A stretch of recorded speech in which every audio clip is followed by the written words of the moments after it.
1090만원을 날려버린 그런 강남구 청담동에 있는 23억짜리 아파트가 얼마에 매각됐냐면 10억 9,700만원의 반값 이하로 떨어져서 1,600만원에 낙찰된 상가 1억 7,500만원 더 내라고?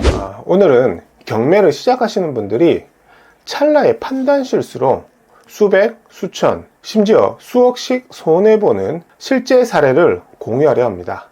지금 경매 사이트에 여러분도 바로 찾아볼 수 있는 날 것 그대로의 케이스를 가져와서 현실 사건 그대로를 보여드릴 건데요.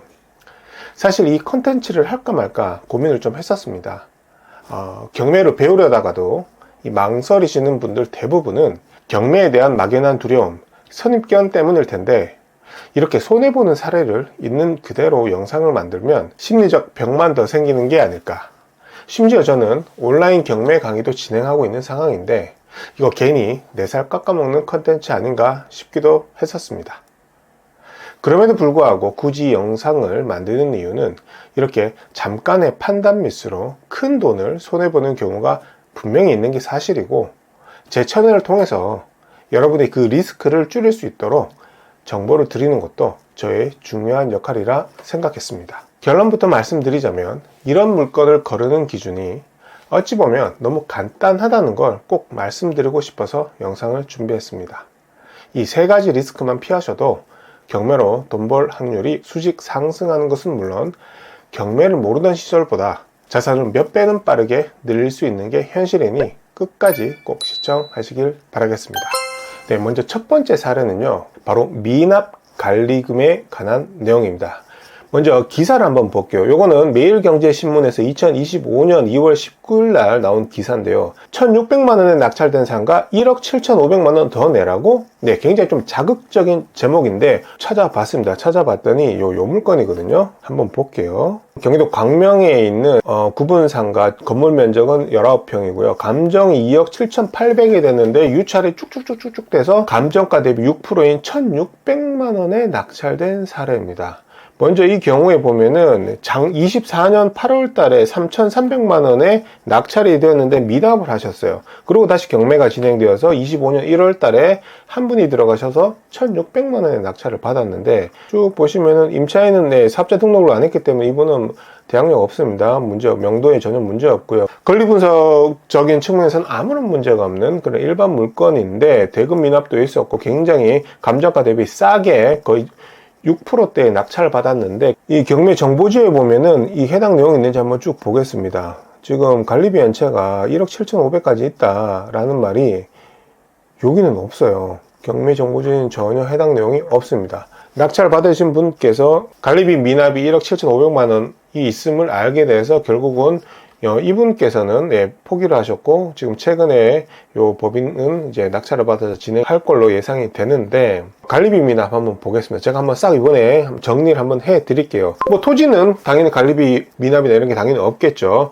이런 집합 건물, 아파트라든지 구분 상가 같은 경우는 관리비 미납에 대한 이슈가 항상 발생하는데 요거 같은 경우는 우리가 현장 임장을 갔을 때 필히 아파트도 관리사무소가 있고 구분 상가 같은 경우도 상가 관리단이 있습니다. 엘리베이터에 보면은 관리사무소 상가 관리단의 전화번호가 있어요. 그쪽 전화를 해서 위치를 확인하고 난 다음에 경매 참여하려고 하는데 미납관리비 좀 확인하러 왔습니다. 그러면 대부분은 되게 친절하게 미납관리금이 얼마입니다라고 말씀을 해 주세요. 그렇게 확인하시면 되는데 여기서 조금 더 딥하게 한번 들어가 보면은 어떤 내용을 확인을 해야 되냐, 좀 요 내용이에요. 제가 한번 정리를 해봤는데 이제 크게 이런 구분 건물, 아파트라든지 상가 같은 경우는 공용 부분이 있고 전유 부분이 있습니다.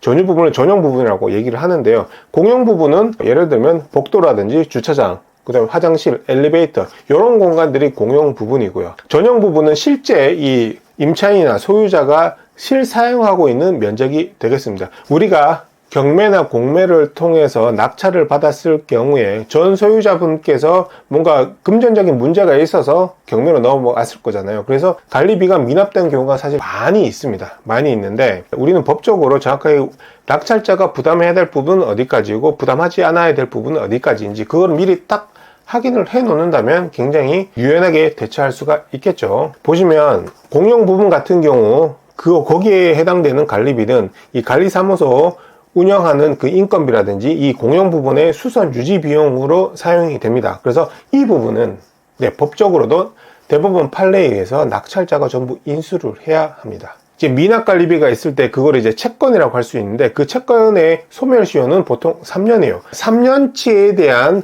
공용 부분의 미납관리비만 낙찰자가 인수를 하면 된다, 이렇게 이해하시면 되고요. 만일 관리사무소에서 굉장히 좀 일을 잘하는 곳이다, 이렇게 되면은 3년이라는 이 소멸시효가 있는데 그거를 중간에 압류를 통해서 중단을 시키는 그런 행위를 할 수도 있거든요. 그 경우에는 5년 전에 있었던 미납관리비라고 하더라도 낙찰자가 인수해야 되는 경우도 발생할 수가 있다. 이 부분은 임장 가셔가지고 관리사무소에 확인을 해야 되는 그런 상황입니다. 반면에 전용 부분에 대한 미납관리비는 낙찰자가 전혀 인수하지가 않습니다. 혹여 관리사무소에서 전부 다 뭉태기로 해서 미납관리비 2천만 원이에요, 이렇게 하면 그래요? 그러면 그 중에 공용 부분은 얼마고 전용 부분은 얼마예요? 혹시 여기에 연체금도 따로 있나요? 이렇게 물어보시면 됩니다. 연체를 빼고 전용 부분 빼고 이 공용 부분에 대한 3년치 미납관리비만 납부하겠습니다, 이렇게 말씀하시면 됩니다. 깔끔합니다. 네. 두 번째 사례는요, 미납 세금, 그 다음에 미납 체불 임금을 제대로 확인하지 못한 상태에서 벌어지는 그런 케이스입니다. 이게 지금 2025년 3월 달에 진행된 경매 물건이거든요. 보시면은 여기가 서울 강남구 청담동에 전용 면적 34평 아파트가 경매로 진행이 되었던 물건입니다. 여기 감정가가 23억인데요. 강남구 청담동에 있는 23억짜리 아파트가 얼마에 매각됐냐면 10억 9,700만 원에 매각이 된 물건이 되겠습니다.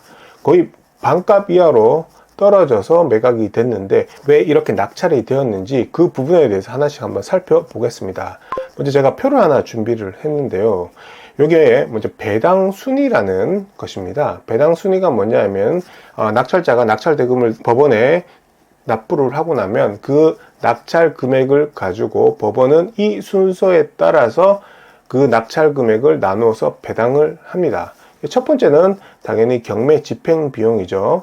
법원이 이 경매를 진행하는 데 들어갔던 비용들. 그 다음에 두 번째로 배당을 받아가는 순위가 어떻게 되냐면, 여기 제가 색깔을 조금 달리 했어요. 최종 3개월 임금 채권과 최종 3년간 퇴직금이 먼저 배당이 됩니다. 그리고 소액 임차인 보증금, 이것도 먼저 배당이 되고요. 세 번째는 이 당해세라고 해서 그 해당 경매가 진행된 그 부동산에 부과된 국세 및 지방세를 당해세라고 하며, 예를 들면 상속세라든지 증여세, 종합부동산세, 재산세 등이 이 당해세에 속합니다. 그 다음에 이제 4순위가 흔히 우리가 알고 있는 우선 변제권을 취득한 임차인, 이 말은 쉽게 얘기해서 현재 임차인이 살고 계시면 그분의 보증금을 배당을 한다는 뜻이고요. 그 다음에 은행에서 담보로 잡은 그 저당권, 그 다음에 임차인께서 실제로 그 등기부 등본에 전세권을 설정하는 경우도 있는데 그 전세권에 해당되는 보증금, 그 다음에 일반 채권들 가압류 들어갔던 것들이 이제 배당이 됩니다. 그러면 중요한 거는 우리는 흔히 대부분이 네 번째 4순위에서 배당이 다 진행이 되는데요. 정말 드문 케이스로, 예를 들어서 100건이 진행되면 한두 건이 있을까 말까 할 정도로 2순위, 3순위로 배당을 먼저 가져가는 케이스가 발생합니다. 대표적인 것들이 요 임금 채권과 당해세가 되는데요. 요거 어떤 권리적인 문제가 있었길래 강남구 청담동에 있는 물건이 반값에 낙찰이 되는지 하나 보겠습니다. 쭉 내려가다 보면은 먼저 임차인이 계셨는데요. 이분이 전입일자가 2022년 7월 21일이에요. 근데 말소 기준일이 23년 4월 10일입니다. 이 경우는 쉽게 생각해서 낙찰자 분께서 이 임차인의 임대 보증금을 전액 돌려줘야 된다, 이렇게 되겠죠. 지금 해당 청담동의 34평 아파트 같은 경우는 제가 이제 네이버 부동산을 한번 볼게요. 청담 2차 2편한 세상인데 일반 매물은 26억 5천에 나와 있는 물건이고요. 근데 이게 지금 11억에 낙찰이 된 거거든요. 전세가는 보면은 84제곱미터가 전세 10억, 12억, 11억 이렇게 쭉 되어 있고, 이거 해당 전용 면적에 대한 전세 물건은 안 보이는데 일단 네이버 호가로 봤을 때는 최소한 12억 정도의 전세가는 나가는 그런 아파트 단지로 보이거든요. 그렇다면 현재 이분께서 약 11억의 낙찰을 받으셨는데, 현재 이 임차인분의 만약에 전세라면 전세 보증금 10억에서 12억 사이는 이 낙찰자분께서 인수를 해야 된다. 즉 나중에 돌려줘야 된다. 이렇게 보시면 돼요. 그러면 이게 11억에 사실 낙찰을 받은 게 아니라 거기에다가 약 10억 이상을 추가를 해야 됩니다. 그럼 20억 이상의 낙찰을 받았다. 이렇게 보시면 되는데, 제가 이 물건을 가져온 이유가 보면은 여기 지금 건물 등기 사항들을 쭉 보면은 여기 지금 강남구에 위치한 부동산이거든요. 그걸 보면은 압류가 이렇게 들어가 있어요. 강남 세무서장이 들어가 있고, 또 압류가 강남구청에서 또 하나 압류가 들어가 있어요. 이 경우는 굉장히 높은 확률로 이 해당 부동산에 대한 세금이 미납된 가능성이 굉장히 높습니다. 즉 여기서 제가 말씀드렸던 배당 순위에서 3순위에 해당하는 이 당해세가 될 확률이 굉장히 높다, 이렇게 볼 수가 있는데요. 근데 경매 입찰자, 즉 참여자 입장에서는 이 해당 압류, 강남 세무서장, 강남구에서 들어간 이 미납 세금으로 보이는 이 압류가 정확하게 어떤 미납 세금인지는 알 수가 없어요. 개인정보 보호를 위해서 해당 정보는 알려주지 않는다, 이렇게 말씀을 하세요. 그래서 사실은 알 수가 없어요. 이건 언제 알 수가 있냐 하면은 낙찰을 받고 난 다음에 알 수가 있습니다. 보면은 이분께서 11억의 낙찰을 받긴 했지만 임차인의 보증금도 전부 다 인수를 해야 되고, 그 다음에 당해세로 추정되는 이 세금이 과연 어떤 것인지 알 수 없는 그 리스크까지 안고 들어갑니다.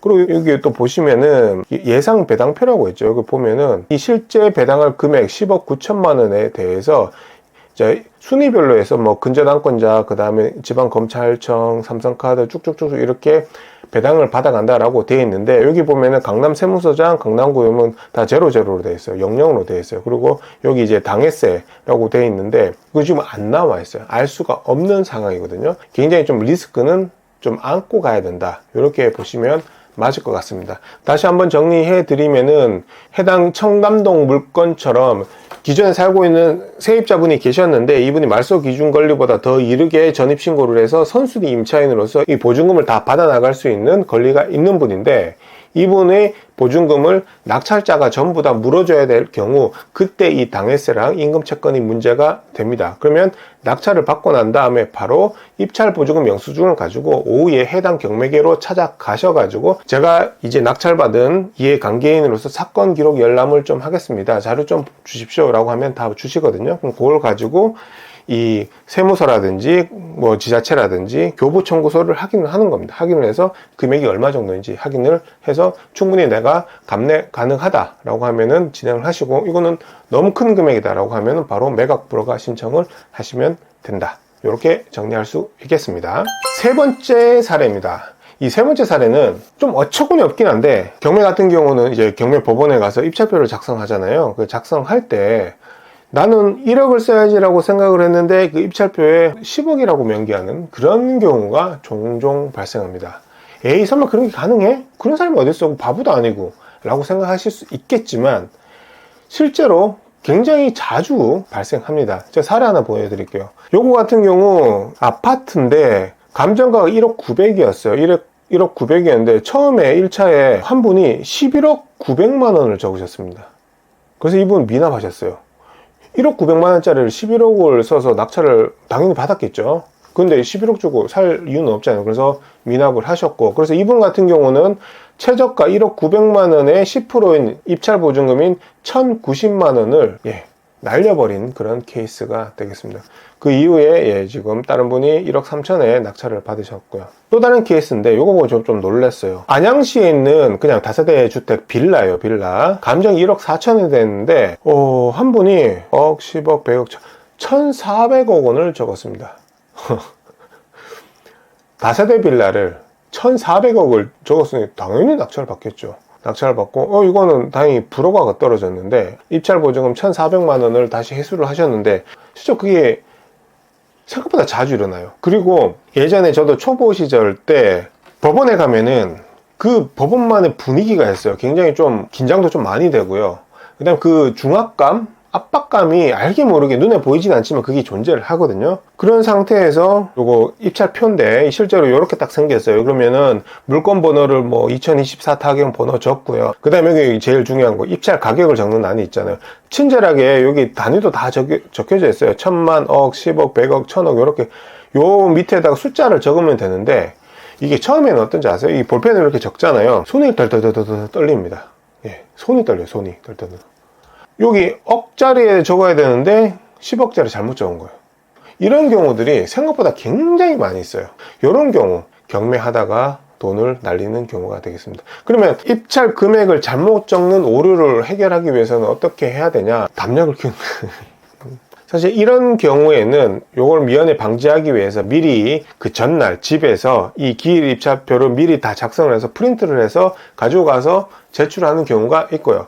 또 하나는 그냥 현장에서 직접 작성을 하시는데, 작성하고 나서 2번, 3번 스스로 확인하는 방법 그 외에는 사실 없습니다. 그렇게 해서 이런 숫자를 잘못 적는 그런 오류를 최소화시키는 게 가장 중요합니다.